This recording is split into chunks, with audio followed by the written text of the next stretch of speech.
right, guys, welcome to the Reconciled podcast, where we're confronting cultural lies with hope, discernment, and biblical truth. Today is Testimony Day, and these are some of my favorite episodes. And we have a guest with us, Crystal Allen. This is a friend of mine who lives locally to me, and we ended up meeting through Embrace Grace program that we've talked about on the show before. That is the 12-week support group for single pregnant women. We partner with pregnancy centers to help those women feel supported and seen, and to get the baby items that they need, and to foster a community of choosing life. And Crystal reached out to me to just get some advice on starting her own group. And through that, shared a little bit about her story with me. And I thought, we need to have her on the show, because there is nothing like hearing the way that God has changed someone's life. We overcome the enemy by the blood of the Lamb and the word of our testimony, and she has an incredible testimony. So thank you for being here today with us, Crystal. Thank you, Caitlin, for having me. Yeah, well, before we dive in, why don't you just tell us a little bit about who you are and what you're doing right now in life? So, I grew up in a small town not far from here, and I'm the mother of three. I have several grandchildren, three of which live with me and have for almost 10 years. I'm married and have been married for almost 16 years. I attend church here in my town, and like you said, trying to start an Embrace Grace group.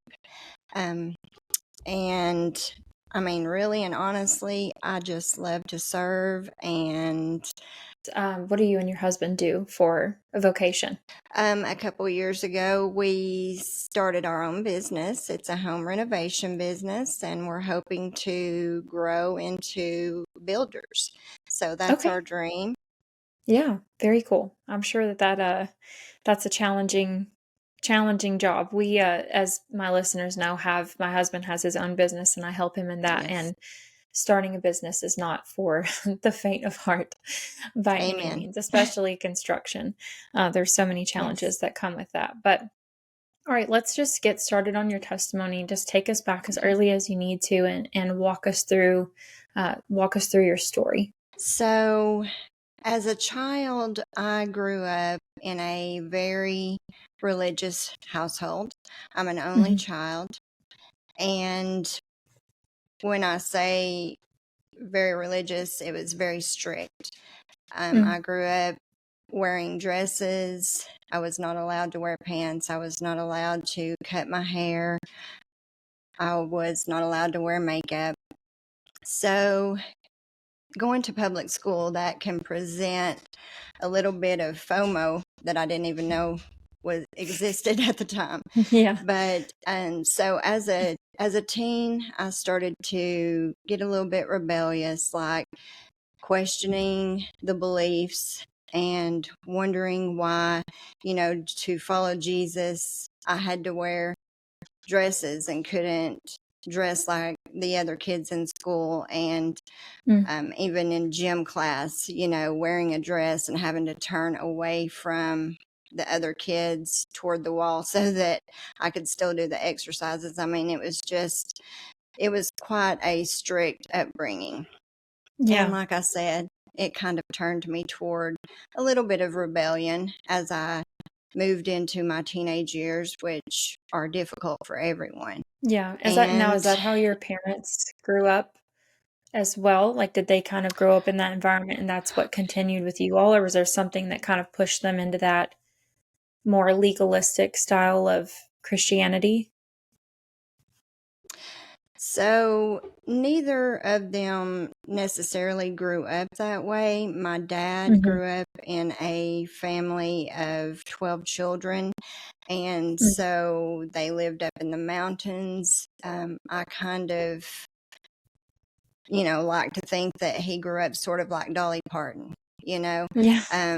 A big family like that, and the older kids took care of the younger kids. He did say that they went to church when he was growing up, and yes, I believe all the girls wore dresses. I don't know if that was a religious thing or just a cultural thing for them, Right. And my mom did not grow up in a religious Mm. household.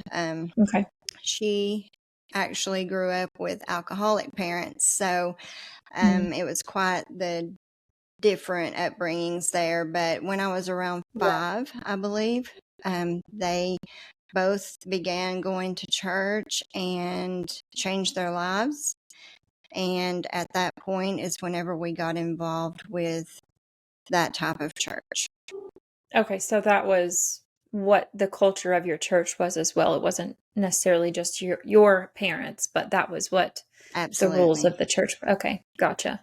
Okay, Yes. so that you said Yes. that kind of pushed you towards rebellion, which is pretty common for any teenager, but I'm sure that that is tough having to maybe even picked on at school or made fun of for Yes. living so differently. So you can just pick up, back where you were talking about high school. Yes. And Yeah. as you said, yes, it can lead to isolation and Mm. maybe feeling like you don't fit in, um, which is terrible, which is Yeah. what a lot of, excuse me, high schoolers go through anyway. So, or middle school and high school go through Yeah. anyway. So it just probably added another layer to that. As I got on up into high school, that rebellion turned into, like dating the wrong kind of guy, Mhm. the guy that my parents wouldn't want me to date, right? So, yes, that led me to getting married when I was 17 years old.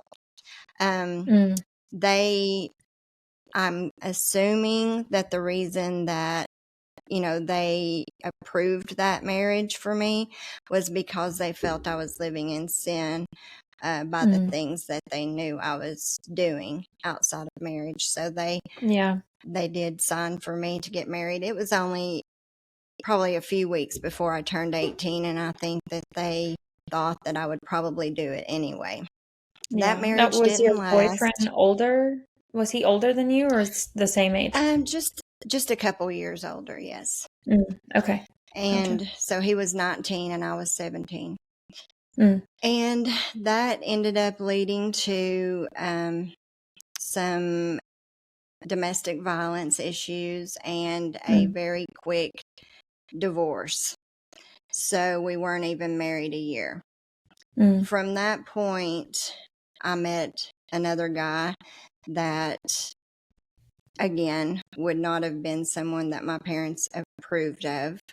Yeah. And that is the guy that I got pregnant by whenever I was 19.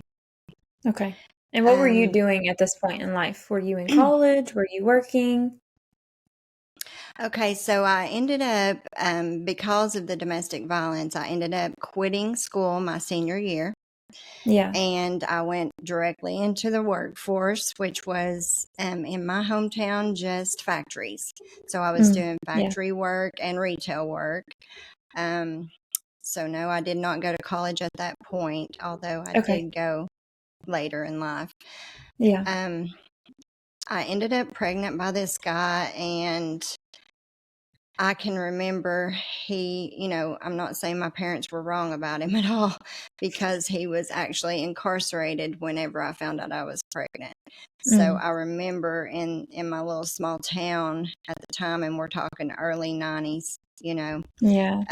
there was a window to the jail. And I remember going there and holding my positive pregnancy results from the women's care center up to the Mm. window and showing him, and he was excited, but obviously I was alone. And Yeah. with that situation, my parents were very upset with me. I had just Mm. come out of this marriage um, that they clearly, didn't want me to be in the first place, but um, Yeah. those life choices sometimes take us down roads that we don't want to go. Yeah. I know all about that. Were you living with your parents at the time that you found out you were pregnant? So yes, at that time, I was, and I did end up moving out and getting my own apartment because, again, they did not approve of my new boyfriend. And Yeah. so, yes, partially with my parents. During that Okay. time, unfortunately, they also got a divorce. So I was Oh, also wow. dealing with that. Yeah. Yeah. And Wow. so it was a really tough time for our family at that point. Yeah. Yeah, for sure. Okay, so you said he was excited about the pregnancy, but how did you feel? I also was excited. I just had grown up always wanting to be a parent, a mom.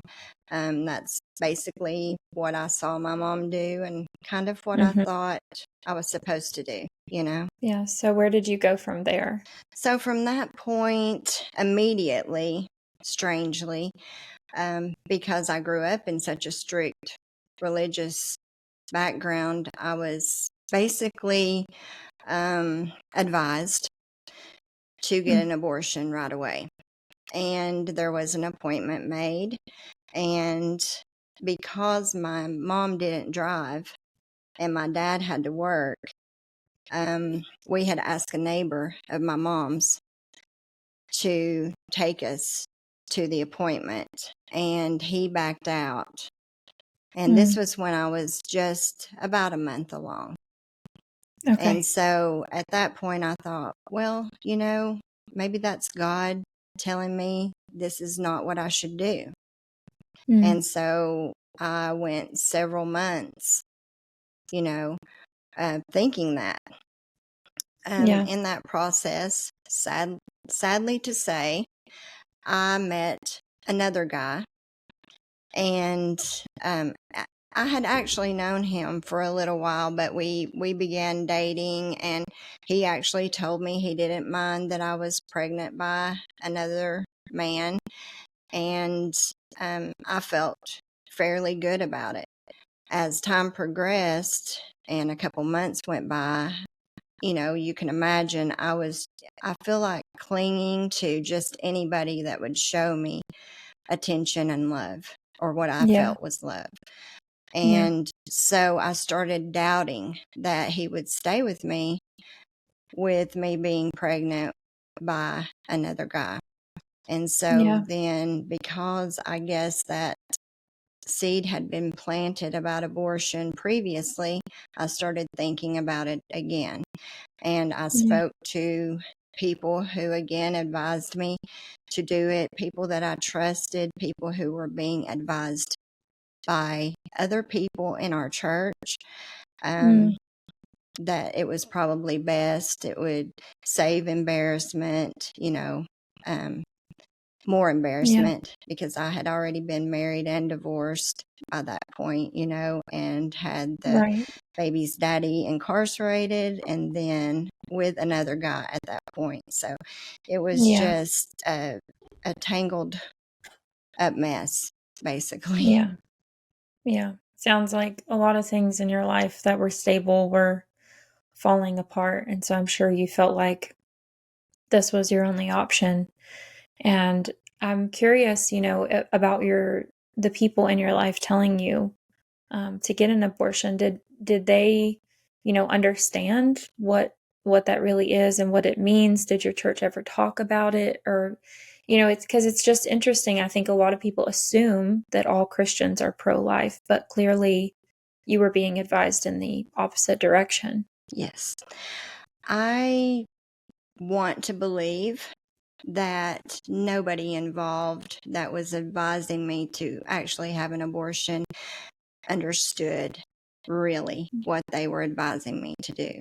I think it Yeah. was just a culture of save face and Mm, save the family embarrassment, save the church embarrassment, save yourself embarrassment. That, I believe, was what drove the advice that I was getting. yeah. I don't ever remember abortion being talked about at church, ever. Mm, okay. In fact, I'm not sure I really knew what I was getting myself into. Yeah.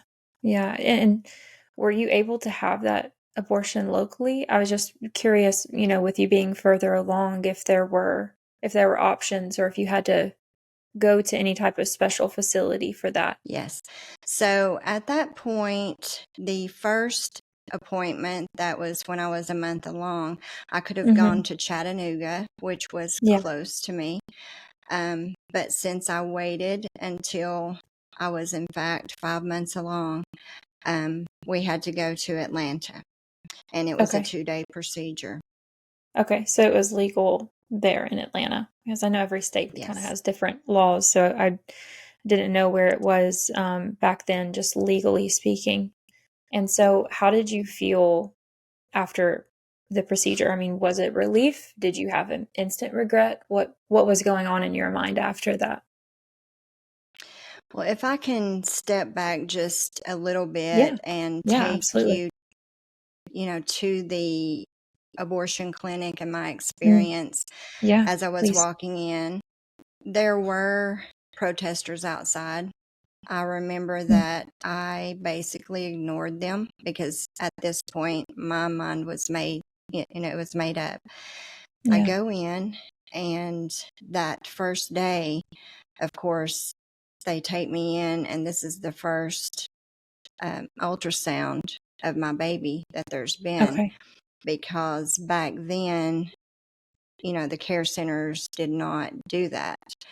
Okay. Thank God they do it now. Right. There, Yeah. or maybe some of them did, but the one in my local community didn't have that yet. Okay. So Okay. we go back and we do the ultrasound, and I got the saline shot into the sac of the baby. Mhm. And they basically gave me medication to relax me and send me to a hotel for the night, basically for my baby to die. And I didn't realize that, at the time. I think I was just so drugged up that I didn't even think about it.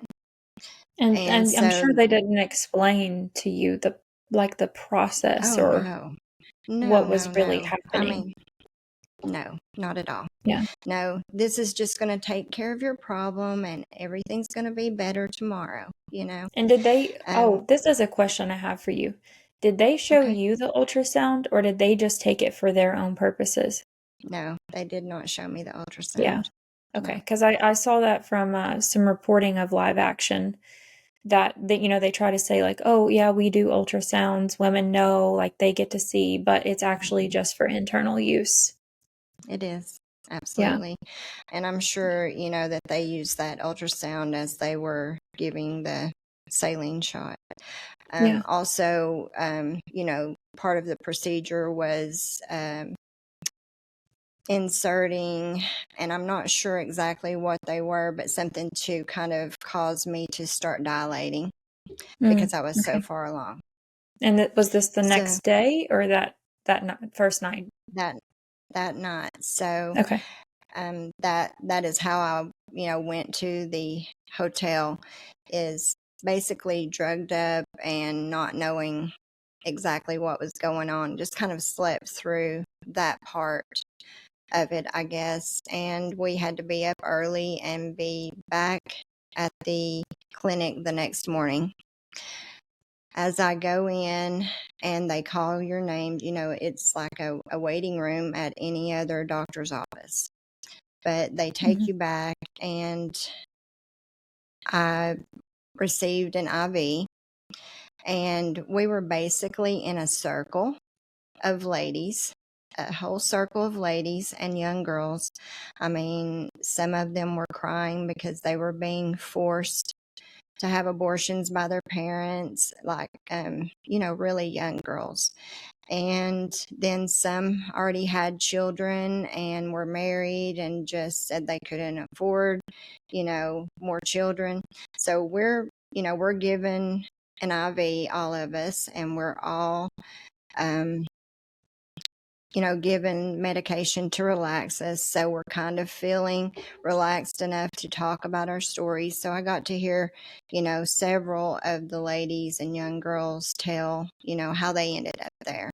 And that's a big part of my memory there. And I try my best to pray for those women and girls as often as I think of them, because I know they need it. Yeah. Um, they take you back one by one. The next thing I remember is I wake up and I hear them saying that I'm losing a lot of blood.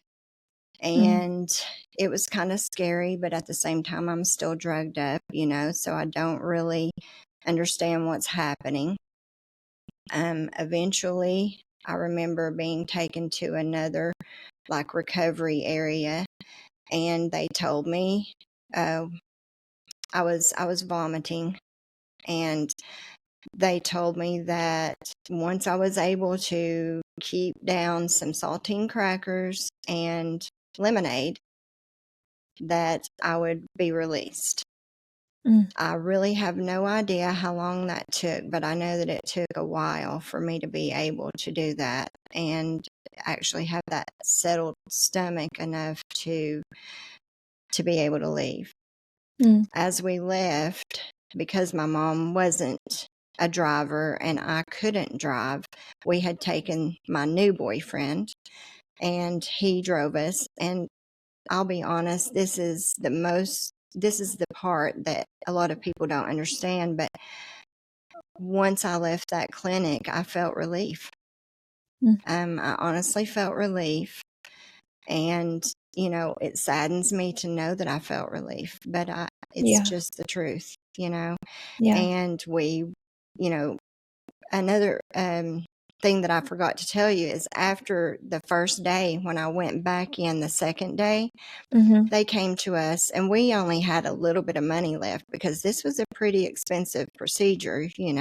Yeah, And I remember they came to us and said that I was farther along than they had originally thought, and that we owed them another, I think, like $100 or something, which was pretty close to what we had.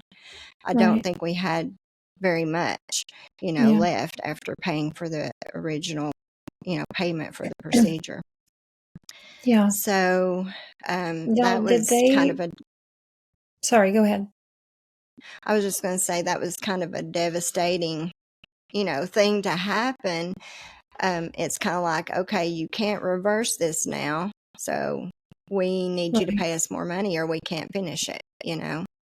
Oh my gosh. Yeah, and that would have put your life in danger, Yes. to do that. And, yeah. So did they put you to sleep for the second half of the procedure? Like, when you came in the second day, did they put you to sleep for that? Or do you remember? I was asleep. I don't know if it was that they actually put me to sleep or if the medication was just so strong Yeah. that, I slept through it.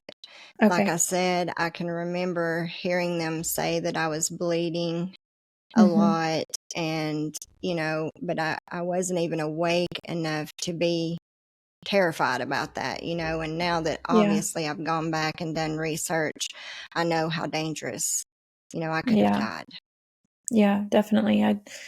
One of the things I've quoted a couple times, which this is referring to first term abortions, or chemical abortion through the pill, typically, but they try to say that it's safer than a dental procedure, which is totally wild. Obviously, we know it's not safe for the baby, but it's not safe for women. I mean, this is a very Yes. invasive procedure, and I'm sure you weren't at a hospital, were you, or just at a Planned Parenthood clinic or something like that? I've often wondered if it was Planned Parenthood, but I'm not sure what the name of it Okay. was, and I don't remember at all. But I was at a Yeah. clinic, yes. Yeah. So when you went in initially, did they know the appointment was for an abortion? Is that what you had, like, put Yes, down and scheduled it for? Okay.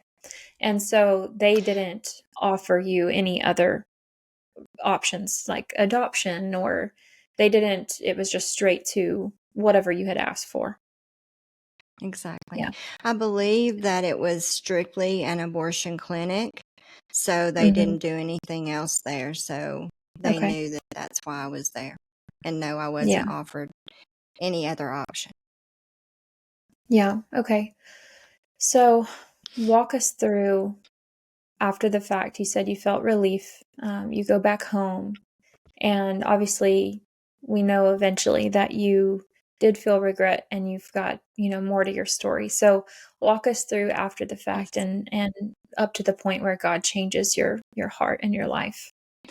So, um, I would say that I probably went into a denial at that point Mhm. and was in that denial. I ended up pregnant by the boyfriend Mhm. um, later that same year, which was also very unhealthy for me, and gave birth to my first child um, the following year. And um, I would say that began to self medicate with alcohol and relationships and materialistic things, just Mhm. different addictions over the years. um, I ended up breaking up with this guy whenever our son was 10 months old. We never got married, and eventually I met the father of my other two children, and we got married.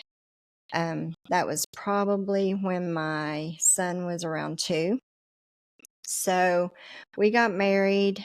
We had a baby, but during that first pregnancy with him, which would have been my third pregnancy, but my second son, I began to read the pamphlets from the women's care center and the doctor's office.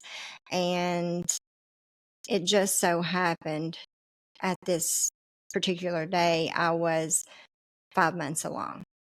And Mm. I'm reading what the baby has, fingernails, this, that, I remember fingernails. And I literally started vomiting and was so sick. And it was just like reality hit me. And I realized I had taken the life of my child. So it actually took me from the point of the abortion through one pregnancy and into another pregnancy before I came out of that denial. At that Mm. point, I think I just had a lot of bitterness and anger. Yeah. I ended up having kind of a difficult pregnancy.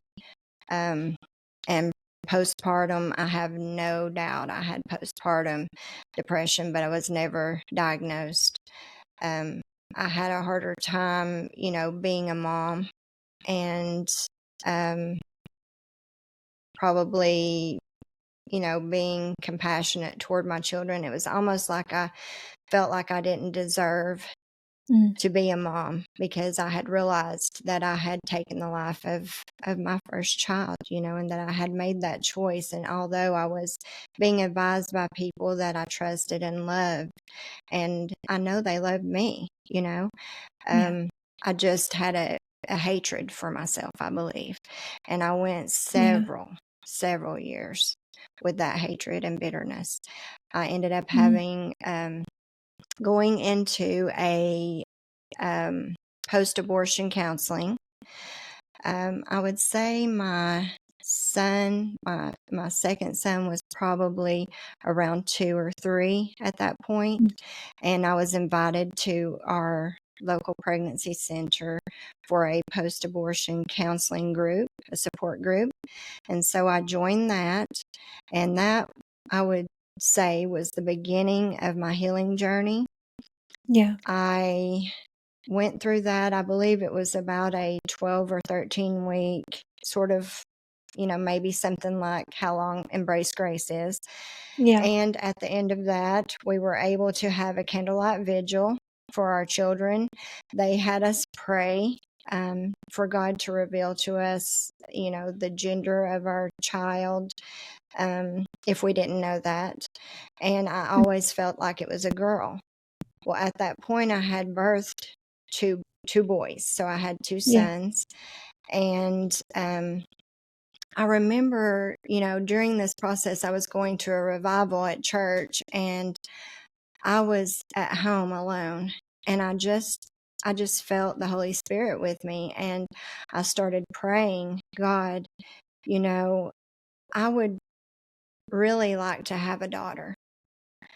I feel like I missed out on that, you know, and I prayed for some reason. I don't know why, because now that I think back, I'm like, that was really young. But I thought, I prayed, God, if I'm going to have any more children, I'd really like to do it before I'm 30.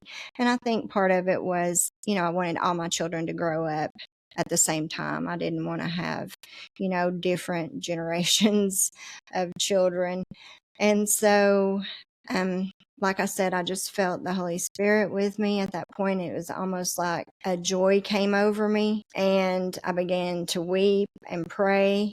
And while I was going through that 12 or 13 week, it may not even have been that many weeks, maybe 10-week program, I found out I was pregnant. And I thought, man, now that I look back, I can see God just redeeming my story, So, of course, I went through that pregnancy, and I was probably around 7 weeks from my due date, and I went to the doctor, and he told me that I was going to have to deliver that day or soon. Oh, wow. And I thought I misunderstood him, so I asked the nurse, and she said, no, I didn't hear him say that. But then she looks through my chart, and she's like, oh my goodness, he does. He has you going immediately to the hospital. And I said, oh, I can't do this. I've got to take my mom home, get my husband, the whole thing. And so they told me to be back that night, and they induced labor. And my daughter was born, and she had the umbilical cord around her neck 3 times. And so immediately I started feeling that redemption that I felt like God was giving me was going to be stolen from me, because I was going to lose what I prayed for. That was, I felt like that was going to be my punishment for the fact that I had taken the life of my child. And I felt like that she was a girl, and I named her Destiny, the baby that I aborted. So I felt like with my daughter, when she was being born, that's why I was having these problems. So that obviously they got the umbilical cord from around her neck and got her cleaned up and everything, and they put her in the nursery. And so my friend came into my room and said, the baby is not breathing right. Like she's gasping for air. And so we ended up talking to the doctors and the nurses, and they did notice that, and they put her in NICU. And the day after she was born, while myself and 2 or 3 of my friends were visiting her in the visiting window, they give you like an hour 2 or 3 times a day, to visit with your child in NICU. And so we were in there visiting her, and her lungs collapsed while we were in there. So again, I go through this of thinking, I'm going to lose her. I absolutely was in a panic. They had originally told me I could stay in there while they were, working on her, but they made me leave, which made it even worse. Yeah. Thank God she survived, and she's got a great set of lungs. She loves to sing. She's a grown adult now, and I praise God that He redeemed, that part of my story. One of the most amazing things, once I looked back on that part of my story, was that it wasn't her due date, yet I had her exactly 9 years exactly to the day of my abortion. And that part of my story almost makes me cry every time, because God is so good. Yeah. And I told myself I wasn't going to cry on this podcast because it's ugly cry and I don't want to do It's it. okay, I'll cry with you. But God is so good. From that point, I would love to say, I was fully healed. but I was not. I continued to go through these bouts of, depression and anxiety and addiction and trying to fill that void. And I don't think that I was fully committed in my relationship with God, because had I been, the void would have been filled, right? But I kept feeling so empty, like there was something missing, although Yeah. God had redeemed my story, had given me a daughter, and two sons, obviously. And I, had my children, and I was able to be a mother, which is such a gift, because I know that so many struggle with that. And, the guilt of knowing that, the guilt of telling my story when I know there's women out there who can't have children, it still weighs on me to this day, because I Yeah. know that although maybe I wasn't in a situation where I needed to be a mom, the father wasn't in a situation where he needed to be a dad, but there was always, families that we could have given our baby to for adoption. And I absolutely encourage anybody that finds themselves, in an unplanned pregnancy, if you do not feel that you're able to keep the baby, please find someone who is, Yeah. don't go down this road. This led me Yeah. down a very dark road for many, many, many, many years. I mean, my Yeah. mom, eventually, we were at a play, and she, there was something about abortion in this play. It was a pretty dramatic play at a church. I like to call them hellfire and brimstone churches, where, Yeah. you kind of get the scare. And there was something about abortion in this play, and I was just, crying my eyes out. And my mom apologized to me for her portion, you know, Yeah. and Yeah. encouraging me down that road. I've had other people reconcile with me as well. Unfortunately, the father to that child is incarcerated for life.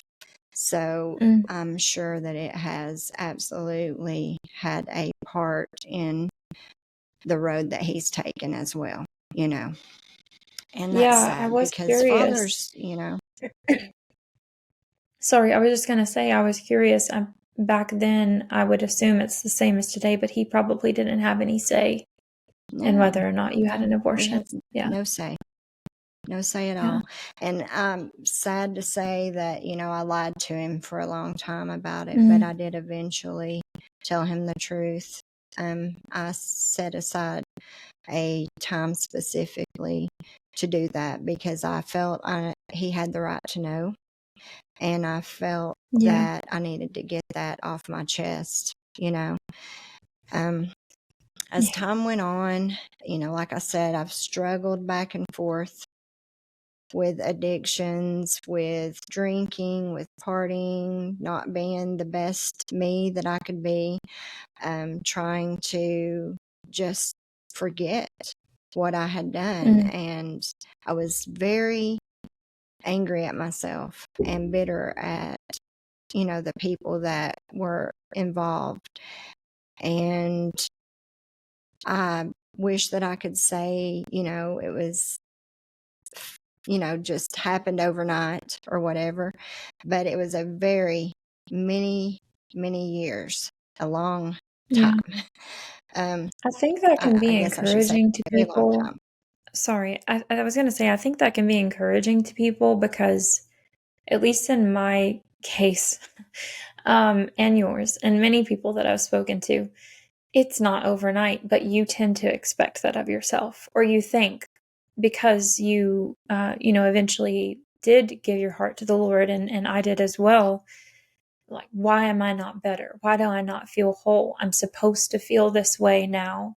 And I just think that there are some things that leave such a deep mark that God is the only thing that will fulfill us, but until we get to heaven, we won't be fully healed of those things. And it may be that there are days you have to take that to the Lord 1,000 times a day and you have to lay it at his feet. And he uses Yes. all of that in our lives to teach us to depend on Him, to remind us that we need a Savior. I mean, I'll definitely never forget that, and I know you won't either. And so Yeah. there's some way that God works these horrible things that we would never wish we wish we could take back, that we would never wish on anyone else, and He uses them for our good and for His glory. And I do have Yes. a couple of questions for you, and just, getting your Okay. thoughts on some narratives on what women are told, because you said initially you did have relief,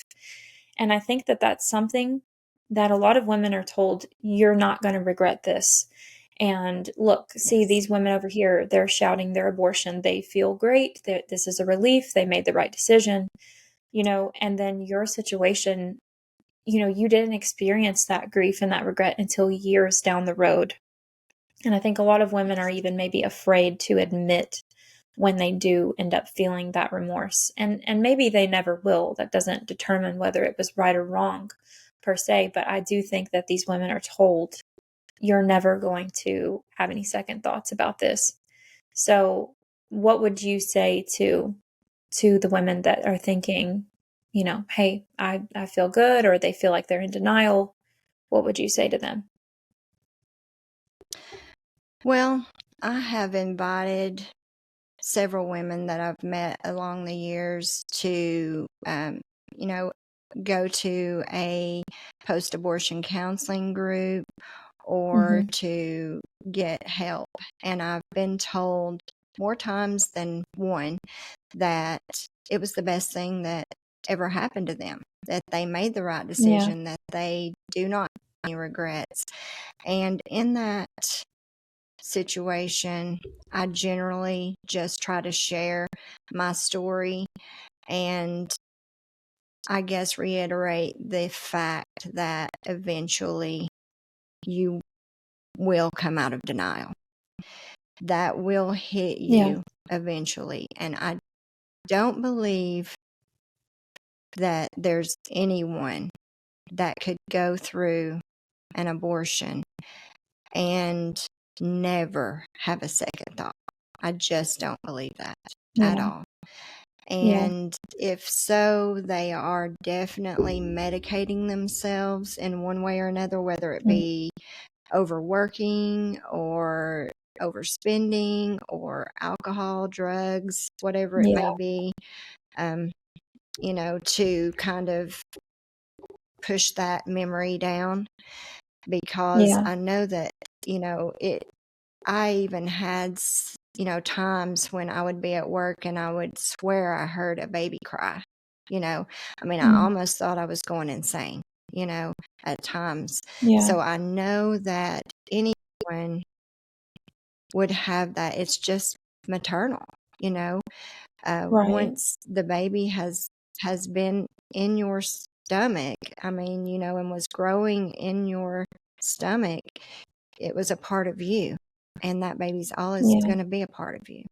So I Yeah. believe that, I would encourage anybody to, reach out to a counselor or a pastor or a care center of sorts, a women's center, whatever you can find to talk to Mhm. someone about that because I'm a firm believer in the quicker that you get that out and are honest with yourself about what you've actually experienced and what choices you made to land you where you're at, that the quicker you will begin to heal. Yeah. And, I probably the biggest part of my healing came just about 3 to 4 years ago at a Mm. conference at a church where I was, prayed over specifically for the bitterness and the anger that I held toward those who advised me and helped pay for the abortion and things like that. And I have to say that, you know, um, when I'm around some of those people now, I don't feel that bitterness. I don't feel that anger. And I didn't even realize that it was causing, relational problems. Yeah, I was actually going to point that out, is that it seems like so many women specifically, that women that, typically, a few months ago, I think I quoted, I think it was Pew Research, talks about the amount of liberal women who would typically be more supportive of abortion uh, that are diagnosed with mental health problems. And it's much higher than conservative women. And I know that people could say this is a stretch, but typically this is one of the biggest things that separates conservative women from liberal women, is the issue of abortion.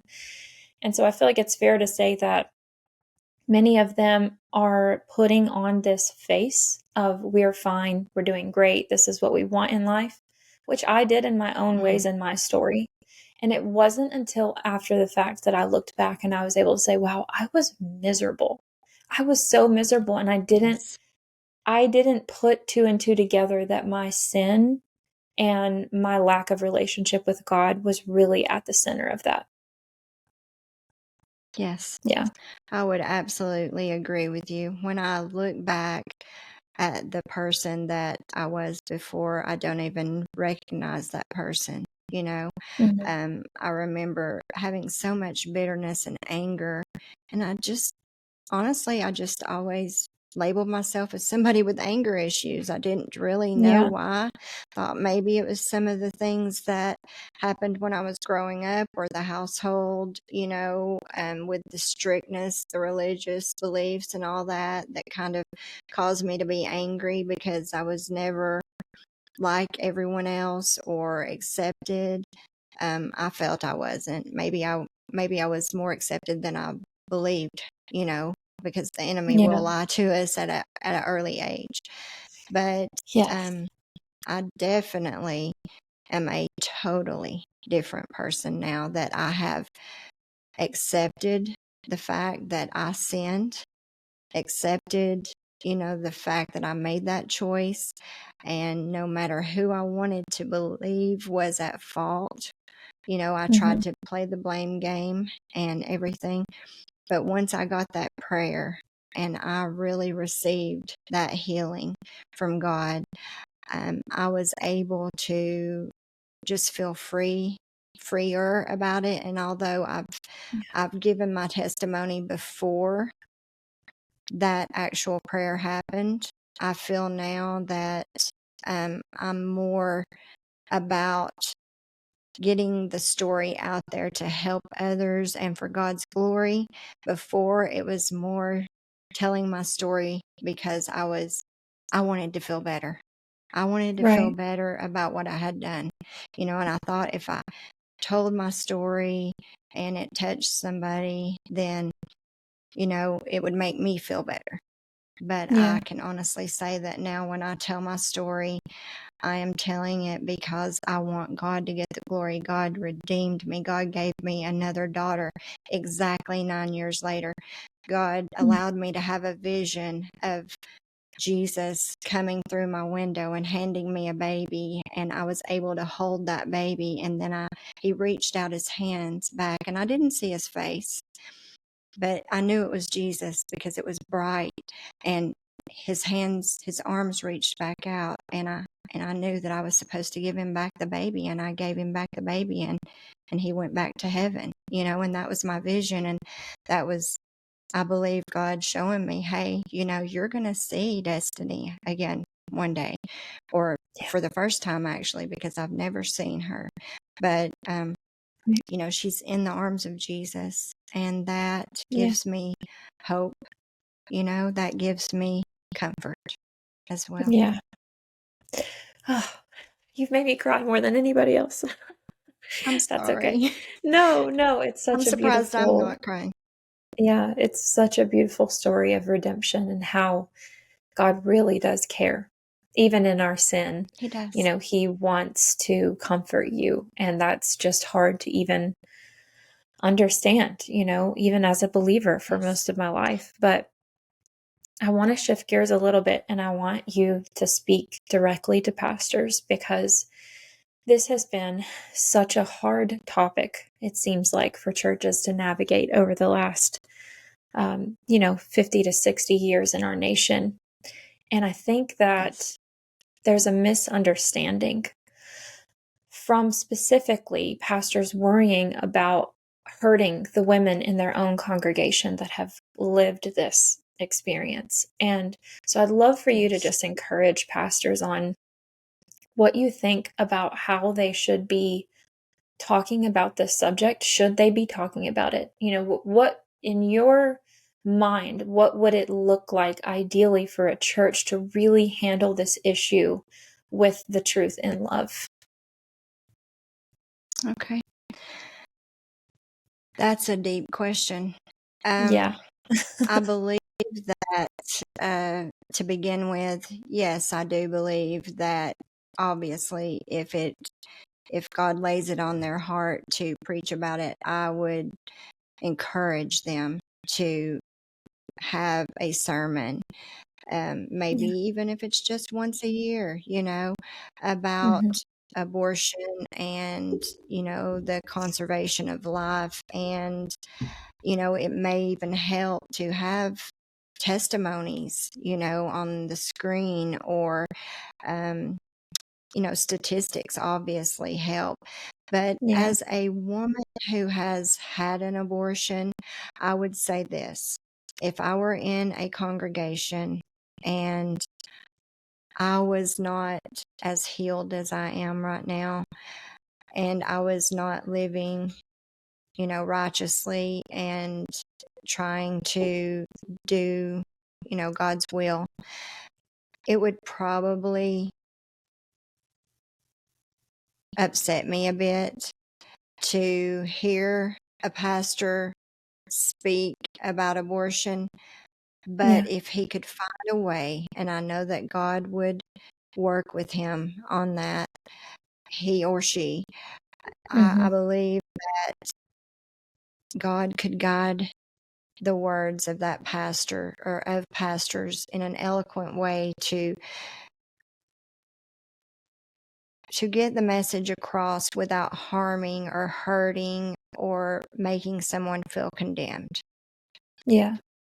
Um, and to encourage them to get help, and maybe to offer that in a group at your church. If you can't do that and you don't have the ability or a leader for that, maybe point them in the direction. Maybe have a women's advocate from your local pregnancy center speak, Yeah. about it. And I do believe that there are plenty of women out there who maybe have had an abortion in their past, and maybe even, are feeling the way that I did for years, which is, that I was unworthy of Mm. being a mom, unworthy of love, unworthy of a good life, unworthy of, God's forgiveness. But Yeah. once I was able to forgive myself, that was the biggest thing. I Yeah. thought that I hated or despised, the doctors, the nurses, the people who led me astray. I had bitterness toward, or that led me, into that decision. I Mhm. almost feel like I was pushed to it to an extent. And there's, details that I won't say because I respect, some of the people that advised me to have an abortion, and I would not ever want to hurt anyone. And so, I believe that, I was projecting my anger and my bitterness toward those people. But once I realized I was 19 years old, Yeah. and that's just the truth of it. I was 19. I was above the age of 18. I was able to make that choice. And although I was persuaded, although I was advised, um, in the long run, I made the choice, and I Yeah. had to forgive. And that was the biggest person and the hardest Mm. uh, to forgive was myself. But once I was Yeah. able to do that, I mean, and that, like I said, was probably about 4 years ago, I have been a totally different person. Yeah. I have looked at life so differently. I also lost my mom, about 6 years ago, so that changed my life as well. And so those two events, forgiving myself and being able to know that now I'm the matriarch of the family, and that now I am the one that leads my family along with my husband, and telling my story. The Bible tells us that when we give our testimony, we are overcomers. So Yeah. that is definitely what I call myself today, is an overcomer, and I'm redeemed. God has Yeah. redeemed my life. That's beautiful. Well, I think Thank that's a you. great place to end. Thank you so much, Crystal, for just your bravery and your vulnerability to share your story and the way God has redeemed you. I know that this is going to reach people, that this is going to encourage people. And it's just so wonderful and beautiful to get to witness it and to hear it firsthand, of just God turning what must seem like the impossible to the possible, taking what's Yes. broken and redeeming it. So thank you so Yes. much for taking the time to be on with us. Thank you for having me, Caitlin. I like to call that beauty from ashes. Yeah, absolutely. Amen. All right. Thank you. Thank you.